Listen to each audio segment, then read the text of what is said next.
Hello friends, welcome to our channel All-in-One Film Updates. Review of the day Lust Story Part 2 movie starring by Tamannaah, Mrunal Thakur, Kajol మరియు విజయ్ వర్మ కలిసి నటించారు ఈ మూవీలో. ఈ శృంగారమైన anthology movie ఎలా ఉందని ఒక్క మాటలో చెప్పాలి అంటే ఫ్రెండ్స్, ఈ మూవీ స్టోరీ ప్లాట్ మొత్తం వచ్చేసి టపాటప్ శృంగారం మీదైతే ఉంటుంది. శృంగారం వల్ల జరిగే లాభాలేంటి, నష్టాలేంటి అనే ఒక మెయిన్ పాయింట్ తో ఈ మూవీ అయితే ఉంటుంది. ప్రతి ఎపిసోడ్ లోనూ మెయిన్ ప్లాట్ ఇదే.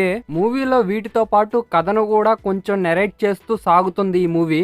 ప్రతి ఒక్క ఎపిసోడ్ యూనిక్ స్టోరీ లైన్ తో అయితే మనకు ప్రెజెంట్ చేశాడు డైరెక్టర్. ప్రతి ఎపిసోడ్ లో మెయిన్ పాయింట్ ఏంటంటే శృంగారం గురించే. ఈ మూవీలో అయితే సెకండ్ పార్ట్ కంటే ఫస్ట్ పార్టే బాగుంటుంది ఫ్రెండ్స్. సెకండ్ పార్ట్ లో ఇంట్రెస్టింగ్ గా ఉండే మెయిన్ ఏంటంటే ఫస్ట్ ఎపిసోడ్ మరియు థర్డ్, ఫోర్త్ ఎపిసోడ్స్ అయితే చాలా బాగున్నాయి. సెకండ్ ఎపిసోడ్ అయితే కొంచెం లాగ్ అయితే అనిపించింది ఫ్రెండ్స్. ఫస్ట్ ఎపిసోడ్ లో అయితే మెయిన్ గా శృంగారం గురించి వచ్చే లాభాలేంటో చెప్పారు. థర్డ్, ఫోర్త్ ఎపిసోడ్ లో శృంగారం గురించి జరిగే నష్టాలేంటో మెయిన్ గా అయితే ఏం చేసి అయితే చెప్పారు. శృంగారం అనేది లైఫ్ లో ఒక పార్ట్ అనే ఒక పాయింట్ అయితే బాగా చూపించారు మూవీలో. అండ్ ఆ ఇంప్రెసివ్ పాయింట్ అయితే నాకు చాలా బాగా నచ్చింది. నెక్స్ట్ క్యారెక్టర్ పర్ఫార్మెన్స్ విషయానికి వస్తే మాత్రం తమన్నా అయితే నెక్స్ట్ లెవెల్ పర్ఫార్మెన్స్ చేసింది ఈ మూవీలో. మెయిన్ గా టపాటప్ సీన్స్ లో అయితే భయంకరంగా నటించింది. మొర్నాల్ ఠాకూర్, కాజోల్ అయితే డెప్త్ పర్ఫార్మెన్స్ ఇచ్చారు స్టోరీకి.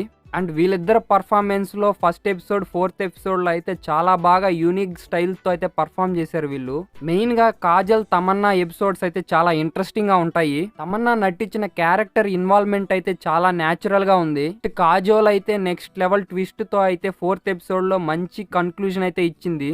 నెక్స్ట్ డైరెక్టర్ గురించి మాట్లాడుకుంటే డైరెక్టర్ చాలా యూనిక్ వేలో స్టోరీ టెల్లింగ్ గానీ, స్క్రీన్ ప్లే గానీ చాలా గ్రిప్పింగ్ అయితే తీసుకువచ్చాడు. స్టోరీని ఇంకా మైండ్ బ్లెండింగ్, ఇంట్రెస్టింగ్ గా గానీ ఎపిసోడ్స్ అన్నిటిని ప్లాన్ చేస్తుంటే బాగుండేది. డైరెక్టర్ మొత్తం శృంగారం వైపే మొత్తం కాన్సెప్ట్ ని నడిపించాలనుకున్నాడు అండ్ ఆ పాయింట్ ని రైజ్ చేయాలనుకున్నాడు. కాబట్టి చాలా వరకు అయితే ఇంట్రెస్టింగ్ ఆస్పెక్ట్స్ అయితే చాలా వరకు మిస్ చేశాడు డైరెక్టర్. వాటిని కూడా ఫుల్ఫిల్ చేసి ఫుల్ ఫ్లెడ్జ్డ్ గా మూవీని గానీ ఎండ్ చేస్తుంటే ఇంకా చాలా బాగుండేది మూవీ. బట్ పర్లేదు, మూవీ అయితే చాలా బానే ఉంది. మెయిన్లీగా తమన్నా మరియు కాజల్ నటించిన ఆ 2 ఎపిసోడ్స్ అయితే చాలా ఇంట్రెస్టింగ్ గా ఉన్నాయి. మ్యూజిక్ గానీ, సినిమాటోగ్రఫీ గానీ అండ్ మెయిన్లీగా ఉండే స్క్రీన్ ప్లే గానీ వెరీ శృంగారంగా అండ్ సెక్సీగా అయితే చూపించారు బ్యూటిఫుల్ గా. ఈ మూవీ అయితే యూత్ కి మెసేజ్ ఇస్తూ యూత్ ని దృష్టిలో పెట్టుకొని అయితే ఈ మూవీని తీశారు. ఈ మూవీ అయితే వన్ టైం వాచబుల్ ఫ్రెండ్స్. వాళ్ళ ఈ మూవీని చూడాలి అనుకుంటే మాత్రం ఒంటరిగా అయితే చూడండి. ఈ మూవీకి నేనిచ్చే రేటింగ్ వచ్చేసి